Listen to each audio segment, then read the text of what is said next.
Hello, everybody. Welcome back to That's Life podcast. I'm your host, Abby Luckett, and life has a lot of highs, a lot of lows, and many in-betweens, but the thing that remains consistent is our God. So let's see what we talk about today. The holidays can be a great time for people, and they can also be an extremely difficult time for people. I've grown up having both experiences, both very, very good, very, very bad, and somewhere in the middle throughout my 23 years of living in this life. From the ages of about 0 to 5, I don't remember much about the holidays. I'm not gonna lie, because my brain was like the size of a peanut, I'm pretty sure. However, once I was in kindergarten, about 6 years old, I have vivid memories from the holidays, specifically Christmas, which is what I'm gonna be focusing on today because that's the next holiday. That's right around the corner. But then also what follows that is New Year's as well, but we're going to focus more so on Christmas because New Year's is going to be its own separate podcast. I love a good New Year's resolution. I love a good New Year's goal. Don't get it twisted. We will be talking about that at some point. However, Christmas is a very magical time of year. It's a very festive time of year, but there's also a lot that comes with it. And throughout my different ages of living, it's brought about different hardships and struggles that aren't necessarily, I feel like, talked about more in the media today. I don't know. Maybe it's just because that's not what my algorithm is on. My algorithm is currently on musical theater show tunes, New York apartment rentals, and running. Lots and lots of running. So yeah. Anyways, today we are going to be talking about practical tips and tools to get through the holiday hardships, if you will, the Christmas scaries. And I don't even like saying Christmas scaries, so maybe I should retract that statement. But because Christmas is such a joyous time, it is, the reason for the season, the reason that we celebrate is because Jesus Christ has been born into the world. This is the time we celebrate when God is sending his son, the Messiah. Literally, his ultimate plan is happening. And there's so much weight to this holiday that it's easy to kind of forget about it and get caught up in it, because sometimes it's just easier to overlook how actually serious this is. And I think Easter kind of maybe is a bit more heavy as for a holiday because, again, we're not really celebrating the death of Jesus. We're celebrating the resurrection of Jesus on Easter. But in order to have the resurrection, you have to have the death. So it's a whole thing. But we're really just celebrating and happy that Jesus is coming into this earth. But there's so much realness to this story. Literally right when Jesus was born, Herod wanted to come murder this baby. And so when he found out that Jesus had got away and he didn't know where Jesus was, he sent out a decree that every child 2 and under that resembled Jesus would die. This is a very serious story and real people. And whether you believe in Jesus or not, whether you believe that this is the birth of the Messiah or not, I'm here to tell you that it is, but whether you believe it or not, it did happen. This literally did happen. And so even if you don't believe in Jesus, I encourage you to pick up a Bible, or you can literally look up the story from the Bible. I would read the actual scripture. I wouldn't look up a synopsis or a spark notes of the story, because really seeing how beautiful but also sad this story is really does, it puts things into perspective. And as a believer, it's so humbling to read this, because I sit here in the comfort of my own house by my cutie little tree, and I have these cutie little wrapped presents, and we play white elephant and we bake cookies, and that's how we celebrate, which is great and fun. But Mary and Joseph were literally in a barn, and they gave birth to their child and put him in a feeding trough, in the middle of nowhere with no one, with donkeys and pigs. This is a very kind of sad story. In my opinion, okay, I don't want to say it's a sad story, because it's an amazing, beautiful story that is real. But Mary, if I were in Mary's position, I can only imagine, she does know that she has this divine calling over her life. She literally is a virgin and gave birth and knew she was giving birth to the Messiah, the Savior of the world.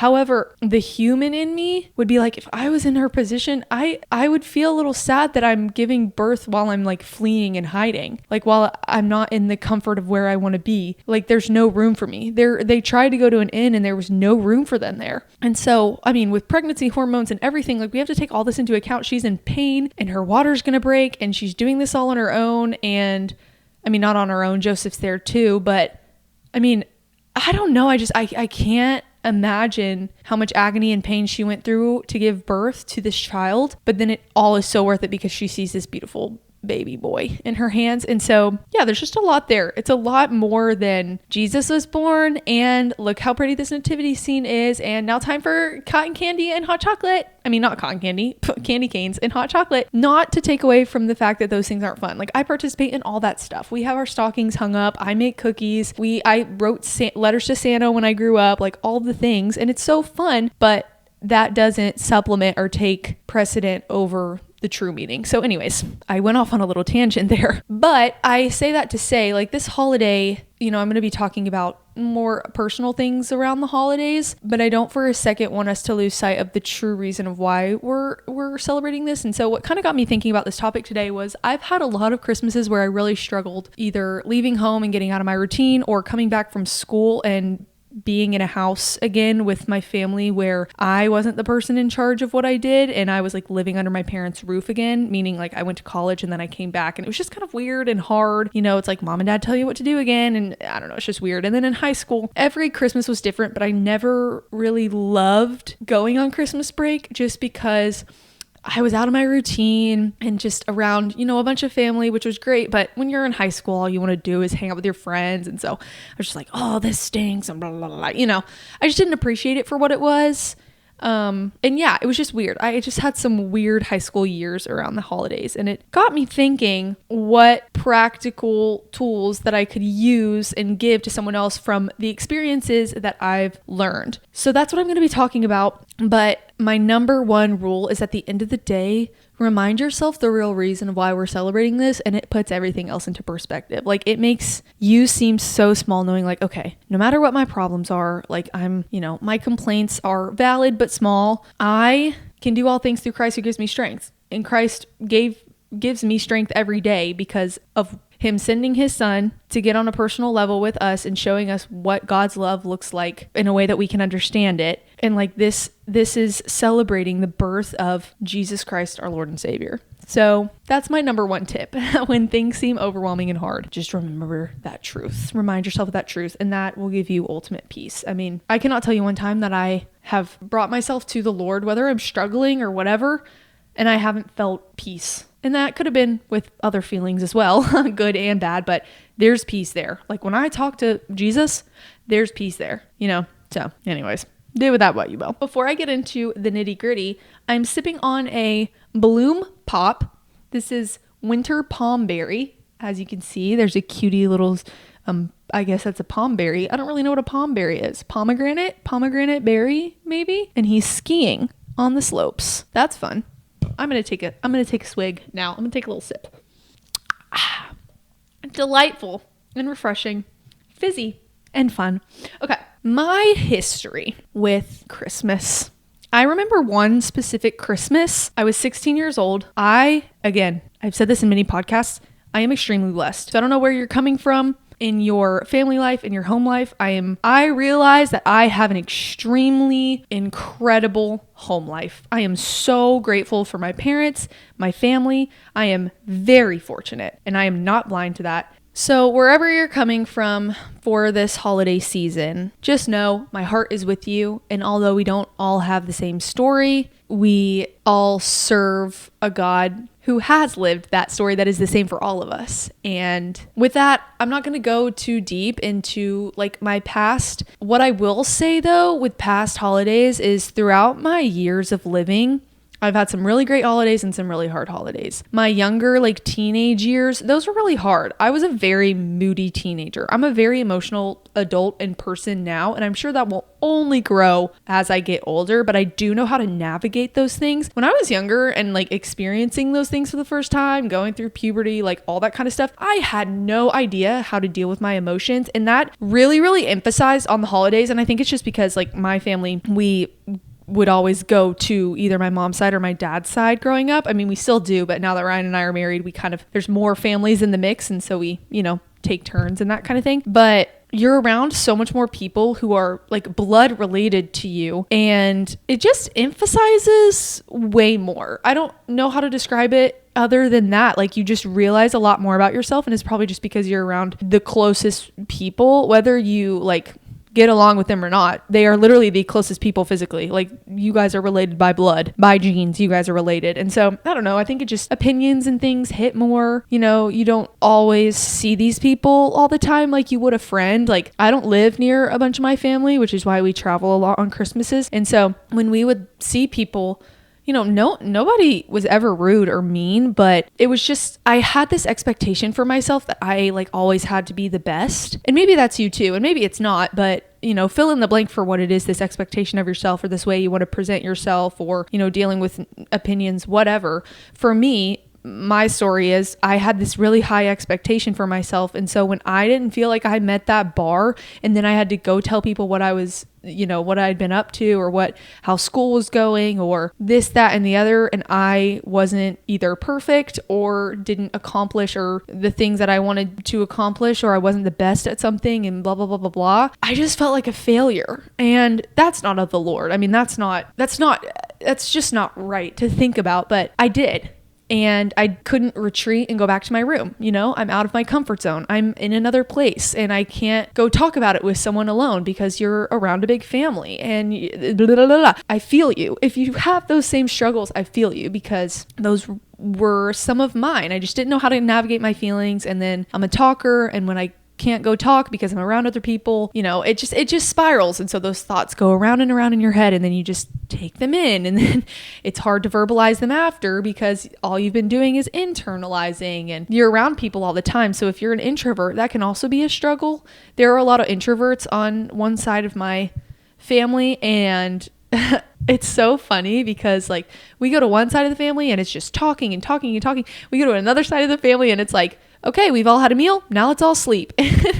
And that's just the beauty of family. Everyone can kind of just do what they want, be what they want, and you're stuck with each other. But for introverts, if you're around, you know, a lot of extroverted activities, I can see how that can also be like really exhausting. I mean, there are so many dynamics that can either make you tired or make you upset or make you internalize, or, you know, whatever. Maybe, you know, you're the person who people are always like, so do you have a boyfriend yet? Do you have a girlfriend yet? Like, do you have a job yet? And it's just like, okay, thank you for reminding me that I don't have these things. It's hard and also wonderful. I absolutely love being around my family, and it's great, but those feelings can coexist. And especially in my younger years, that feeling of just like self-deprecating coexisted with the joy of being around my family. And as I grew up, I grew out of that and really came into my own and found my confidence and found my voice, but it took a while. And so I've developed some things that kind of snap me back into reality, because I'm someone who takes those thoughts and I internalize them a lot. So I'm going to pull out my handy dandy list for you all, and maybe this can help you as well. The first thing that I'll say, just going ahead and talking on that topic of internalizing, is that internalizing would cause me to disassociate. And so I would be around a crowd of people or a room of people. I mean, I have a very big family. And so that feeling of being around so many people, but then you feel like you're the only person in the world, is real and kind of crazy. Like, you feel so alone, yet you're surrounded by a bunch of people. That is a very hard concept to swallow and understand. But the thing that I would say is, when you disassociate, pray. It'll snap you back into reality. It will make you feel less alone and remind you, like, no, I always do have someone. Like, I have someone that's listening to me, that's listening for me, that wants me to talk to them constantly. Like, when you get asked question after question that you don't want to be asked, and you just start to go silent and just start praying about anything. And it doesn't have to be like, dear Heavenly Father of the blah, blah, blah, blah, fancy words. No, he just wants you to talk to him. There have been many times where I'm like, God, I literally can't do this anymore. Like, this is actually going, this is just crazy. I need a nap. Like, I am so tired. I don't want to nap. Or, oh my gosh, like, God, this is just, I mean, he is your best friend. So talk to him like one. He wants to hear from you. And it doesn't have to be polished, and it doesn't have to be pretty. Like, you're already exhausted as it is around the holidays. Might as well just be exhausted with God. Now, I will say, as an extrovert, being around my family for the holidays makes me more excited. I love a group hang. Okay. So I absolutely love when my family all gets together. It like makes me beam. I'm like so excited. But for me, I tend to overthink. I tend to try to be a perfectionist. And then that gets in the way of me being able to just rest in the moment. You know, I'm like, oh my gosh, I want to do, and I want to be, and I want to talk to everyone. And I want to make sure that I'm going around to everyone and talking to everyone and doing all the things. And I'm, and I've worked really hard to break that, but that's my resort. And so sometimes it comes back. That is another great time to pray of like, okay, God, I'm a lot right now. I'm spiraling. I'm kind of bouncing off the walls and not necessarily letting myself enjoy because I am working myself up to go into entertainer mode. Lord, just bring me your peace. Blah, blah, blah, blah. Ask him for things that you need. That direct little minute blurb that I just gave you, that is like what I have had to do year after year after year after year to now, like I can just go and enjoy and I'm good and I'm chill. But there was a time. There was a time. Like I remember, I don't even know if this family member listens to this podcast or what, but I remember one time my mom told me that one of my family members asked my mom, like, is she always this energetic? Does she always have this much energy? Like, is she not exhausted? Oh, I was exhausted. I just didn't turn off the entertainer mode until after the event was done. I was that girl. That was me. Glad that phase has passed. Took a lot of prayer. So if you are in that boat, whether you are disassociating, bouncing off the walls, somewhere in the middle, prayer is always is always the thing to go to. It should always be the first resort. Like I don't like the saying, well, now all we can do is pray. The first thing you should do is pray. Don't wait till the very end to pray. Start with prayer. I'm getting myself worked up. I need to calm down. All right. Anyways, while we're on the topic of mentality, I only had 2 things for mentality. The other things are practical. See yourself outside of yourself. Now, let me explain. When I think about like the bigger picture, it helps me realize my situation better.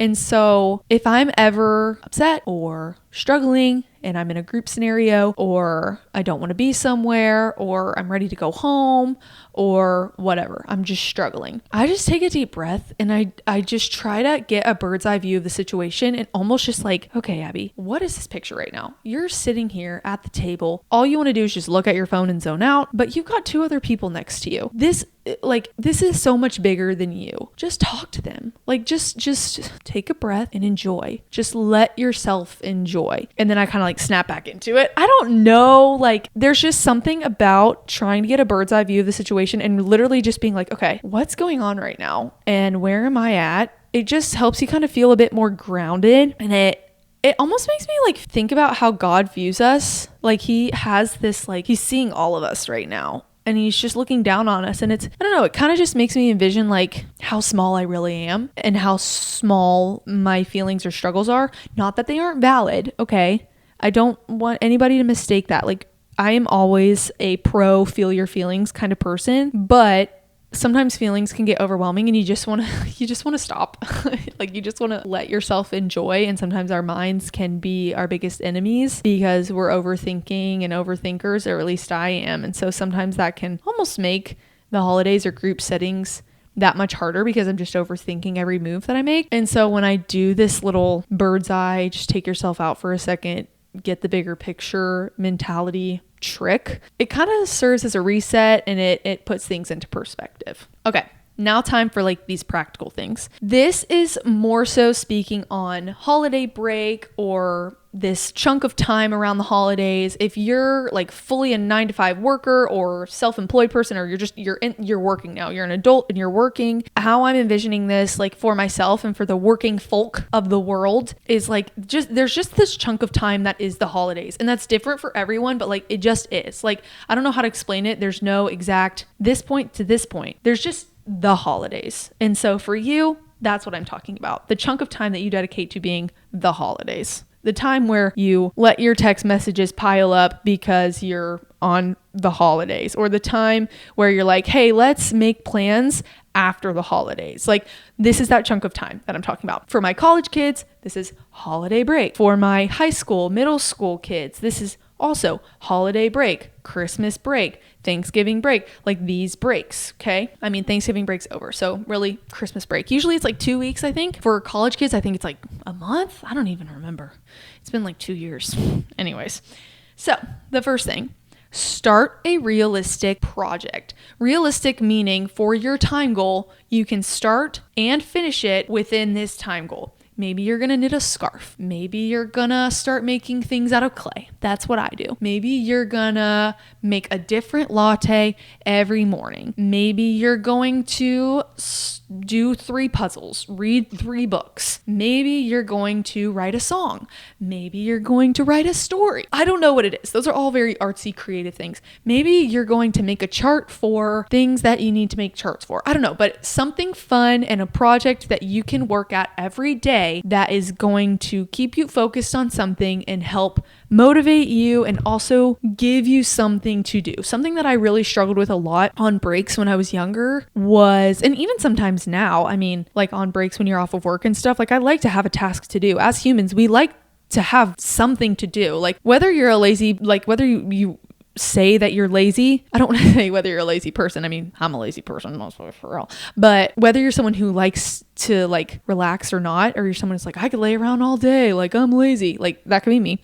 I'm that. There's no denying that we like to have things to do. Like we like to have something to accomplish, something to work on. And so putting this into place that's fun, but also setting a timeline, also maybe somewhat of a challenge, something that just gets you to use your energy towards something that you can accomplish can really help set the tone for your holiday break and for the holidays.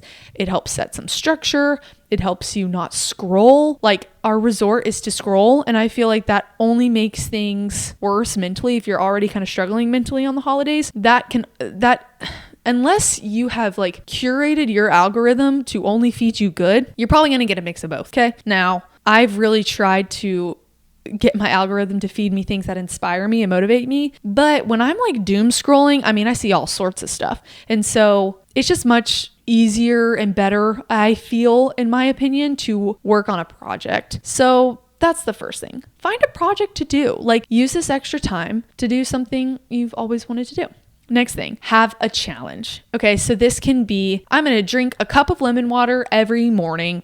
I'm going to give up Hershey's cookies and cream chocolate bars for these next 2 weeks. I'm going to walk 30 minutes a day. Something that gets you a bit uncomfortable. So again, having a challenge, it just gets you outside of yourself, but a realistic project is more so something that may come easier to you, something you might, I don't want to say enjoy, because like you can enjoy like a challenge as well, but just something that's kind of brainless, something that you can just do whenever. A challenge is something that like gets you outside of yourself, gets you out of your box. So for me, it would definitely be something like physical. I just feel like that's where my brain goes. I've really been trying to work on my flexibility, trying to stretch more and that kind of stuff since I'm, becoming a dancer again. I got to get my splits back and all these things. So mine would be like stretch every night for 15 to 20 minutes. Yours can be go on a walk for, 15 minutes or, do yoga. I don't know, something like cool, just something that's a challenge, something that you never tried before. Maybe it's, create a skincare routine for the next 2 weeks. Just something that is a little bit more digestible because it's a shorter amount of time. And then maybe it's a habit that will actually carry into your everyday life from this break. And it just kind of puts, whether you're excited about the holidays or not, I've had both versions of myself. I don't see any world where having some sort of challenge that can motivate you is a bad thing. Unless you take it too far. Okay. We don't want to idolize these challenges, okay? And we don't want them to make us unhealthy. So be mindful. The next thing, stay active. Listen, okay? I am all for the holiday season being a time to rest and to nest and to slow down. I am doing that. I am resting right now. I am slowing down right now. However, there is a direct impact on physical exercise and your mental health, your physical health, even your spiritual health, I'm sure. Like we as human beings want to be healthy. I mean, God created us to steward our bodies well, and that looks like staying active. And it's very easy to kind of become a hermit in the wintertime. We already are not getting sunlight as it is, or I guess vitamin D, as much vitamin D as we would in the summer. But I'm telling you, there is a different kind of appreciation for the winter when you get up and do something physical in the wintertime, whether that's indoor at a gym or outside on a walk. Taking the time out of your day to prioritize yourself and work on yourself and prioritize your physical health drastically can change the tone and the mood for your day. So I really recommend trying to get physical. Go sign up for some classes to hold yourself accountable. Find a friend, find a family member, do it at home. Literally look up a 20-minute video of an ab routine to do at home. Literally anything, even if it's just something that you may not feel like you're necessarily getting in your workout to the max physical burn that you can. It's a mental thing, like getting up and accomplishing it. That's why they say make your bed first thing every morning. Like you're setting the tone for your day by making your bed because you're accomplishing something first thing in the morning. It's the same thing, like just make that a priority. And for people who, especially moms, like I can see how people could feel guilty for taking the time to go work out when you quote unquote should be with your family or should be with your kids. I have to force my mother to go work out because she's like, oh, I should be with the family and blah, blah, blah. I tell her, Mom, how are you going to be the best version of yourself if you don't take an hour to pour into yourself? If you don't take that hour to strengthen your body, which also strengthens your mind, how are you going to be around the people that you love most as the best version of yourself if you're constantly just pouring out? You have to fill your bucket too. And so maybe that's not a physical thing for you. I'm not sitting here being like, you have to work out. I would advise it. I do think that it is healthy. I do think there is a healthy amount to that. I also think there's an unhealthy amount to that where you can do it too much. Been there, done that. We out of the woods. We out of it. Period. But again, if being physical in the winter is something that you struggle with, then a short for the holidays while I'm with my family this weekend, this week, whatever, take that time and make it a priority. Put the kids in a stroller and go on a walk with them. Anything. Literally anything. 5 minutes, 10 minutes, anything. And if you can't, don't beat yourself up.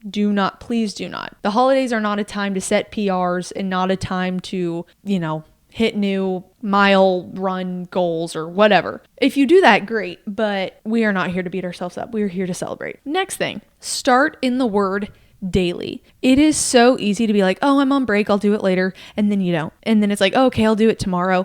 And then you don't. And the next thing you know, you sit down to finally, oh, I haven't read my Bible in 2 days and I'm finally going to do it right now. Ding dong. Unexpected visitor comes because it's the holidays and everyone's hanging out with everyone because no one's on schedule. And just do it first thing. I'm saying this to myself because I am falling victim to the travel, get off your routine bug. And so when I travel, I'm like, oh, I'm traveling. So I don't have to operate on my same routine as I do at home. I'll just read my Bible later. I'll read my Bible, when I'm sitting in my bed for 30 minutes or whatever. And guess what? And then I don't do it. And then I don't do it. And then guess what? Then I get sad. You know why I get sad? Because I'm not spending time with Jesus. And that makes me sad. And then I don't realize why I'm sad because I'm like, oh, why do you feel down? Oh, it's probably because you haven't read your Bible. Go pick up your Bible. Well, I don't really want to. Okay, well, you need to go do it. I'll just do it tomorrow. And then I don't do it tomorrow. So just do it in the morning. Just make it a non-negotiable. 5 minutes, 10 minutes, just do it. I'm telling you, it's going to change everything for you. Everything. I suggest reading the gospel. Matthew, Mark, Luke, and John. Read Matthew and Luke if you want to get like the Christmas story, especially Luke. That would be something great to read around this time, because it's like literally what we celebrate right now. So just do it. Just do it. Nike, not sponsored. Anyways, okay. Keep the morning time yours. This is something that has helped me so much, especially when I'm on vacation. When I'm on vacation, I sometimes struggle to enjoy it because I like a healthy routine. Now, hear me. I'm not saying that I don't enjoy it because I'm not like on my routine. Like I like to get off my routine. I've come to a place in my life where I like to be spontaneous and switch things up, but I also love like perimeters to keep me structured. I like structure. And I feel like sometimes, unless you're that type that just likes to go with the flow, run with the wind, if that works for you, great. But for me, as for me in my house, we like a little bit of structure, okay?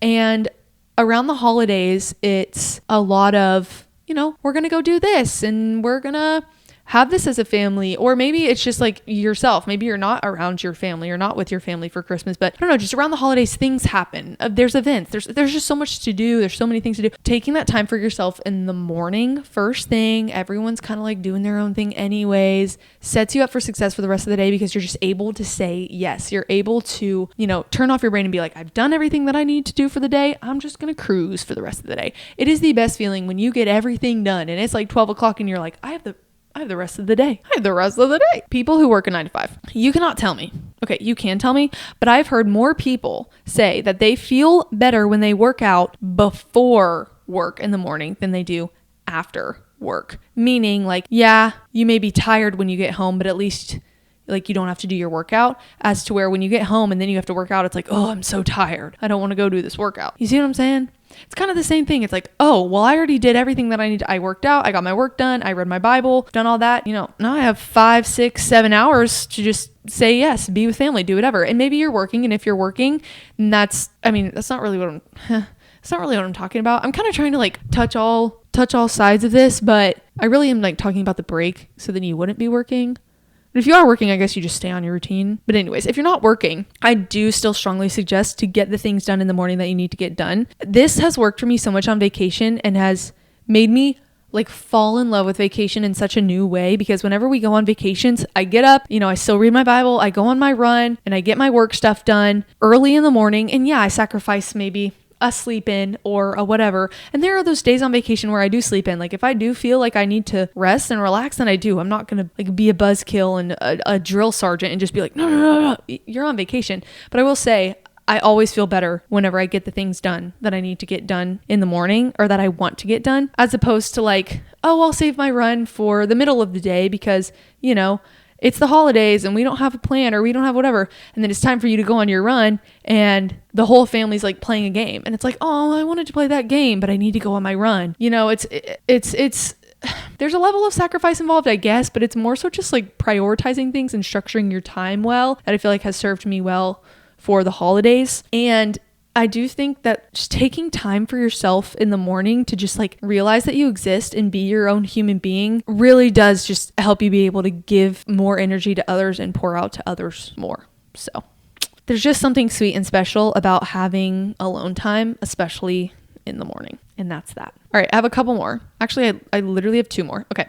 Try to step into the uncomfortable. Push yourself to do new things. The holidays were somewhat uncomfortable for me growing up, and still sometimes a little bit uncomfortable just because I feel like I'm always meeting someone new, and I love meeting new people, but I also become very aware of like myself when I'm meeting someone new, because I just really put a lot of pressure on myself to make a good first impression. And so, and like ask more about them than like I just want to know more about them than what I'm sharing. And so I just tend to like overthink that cycle of like, am I asking the right questions? So that's kind of like my thing. And the more that I did that, the easier that it got and the more I settled into it, as to where now it's like, I'm just excited to meet someone new and I don't have those thoughts, or they're not as loud, or I know how to control them. But I wouldn't have gotten to that place if I didn't continuously step into that uncomfortable feeling. So my encouragement to you is, what is still uncomfortable to you about the holidays? Maybe nothing is. Maybe this applies to a different point in your life, but is there something in the holidays that's uncomfortable to you? And if so,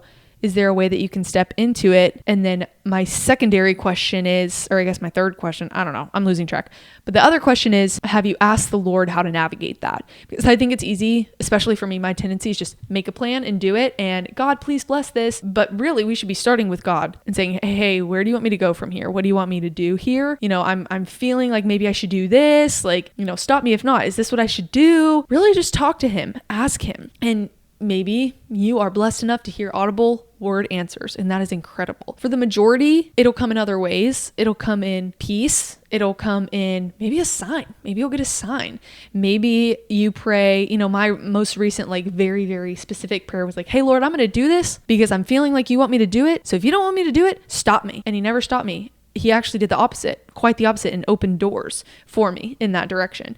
So it will become obvious. I pray a lot of like, Lord, please make this so clear and so obvious. And he does, like he just does. And there have been times where I prayed prayers and I don't like necessarily receive for the answer in the way that I how do I word this? Like, oh Lord, please make it, this is just an example, but make it rain tomorrow if you want me to talk to my mom about that thing that I've been scared to talk to her about. And then like it doesn't rain, but my soul still feels like I should talk to her. I'm not going to sit here and be like, oh, we didn't make it rain. So like if my soul feels it, that's got to mean like maybe the Lord is just answering it in a different way. And that's just an example. I feel like I'm just trying to word it in a way that like isn't making sense. I hope this makes sense. All that to be said, just step into the uncomfortable and see where the Lord wants you to go in that. All right, my last one, because I feel like I'm jumping all over the place. Set checkpoints in the day. I love this because you don't have to the grand theme of this whole thing is just like find structure if you feel out of control during the holidays, or if you struggle with the holidays. Structure can help us just kind of recenter, refocus, have things to work for, see the bigger picture. And checkpoints and like little set things throughout the day helps astronomically. In the morning, I have my coffee and my Bible time. Great. Check. Midday, I'm going to go on a 20-minute walk. Anyone who wants to join, come on. Or I'm going to go by myself, but I'm going on my 20-minute walk. Check. That's like what, a mile? End of the day, I'm going to read 10 pages of my book before I go to bed. Check. And those things, although you're not directly like scheduling your entire day, because you don't want to do that, especially when you're with family, you want to be able to enjoy and be and do and go with the flow. But having those things can help keep you calm, centered, grounded, focused, and still motivated. I sometimes get kind of sad during the holidays. Something about the weather, something in the air. Having little checkpoints to accomplish makes me feel accomplished and keeps me going and gives me energy. And so if that's what you need, this is your sign. Do it. Whether it's brushing your teeth in the morning or running 10 miles. No goal is too big, no goal is too small. It's a goal. So with that being said, I've blabbed on a lot. I've kind of was all over the place, but I pray that the Lord makes it evident what you were supposed to hear from this podcast. And if there is anything that I worded in a weird way or didn't make sense, that you can just throw it out the window. But that's the beauty of this podcast. It's the beauty of life. It's not always perfect. It's not always pretty. But it's real. And it's okay. I'm done. Hey, love you guys. Happy holidays. You're going to kill it this Christmas. It's going to be amazing. Remember the reason for the season. Jesus, we love him. He's my best friend. Okay. I'm going crazy. I love you guys. Bye.